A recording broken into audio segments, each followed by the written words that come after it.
MRNA sequence. এখানে দেখো যে এইউজি হচ্ছে কোড করে মিথিওনিনকে কোড করে, মিথিওনিন, এটাকে বলা হয় ইনিশিয়েশন কোডন। ওকে, এরপর হচ্ছে কী কী ফিচার, এই যে জেনেটিক কোডন বা জেনেটিক কোডের কী কী feature. More than one codon code for one amino acid call degeneracy. মানে কি বলেছে যে একের অধিক কোডন কিন্তু একটাই অ্যামাইনো অ্যাসিডকে কোড করতে পারে, এটাকে বলা হয় degeneracy.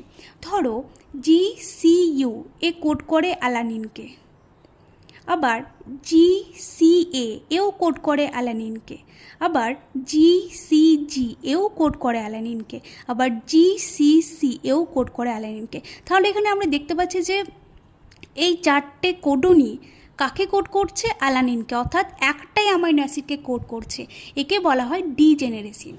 One codon code only one amino acid, অর্থাৎ এই যে এই একটা কোডন, ধরো এই একটা কোডন শুধুমাত্র একটা অ্যামাইনো অ্যাসিডকেই কোড করবে, এটাকে বলা হয় আনঅ্যাম্বিগুয়াস, অর্থাৎ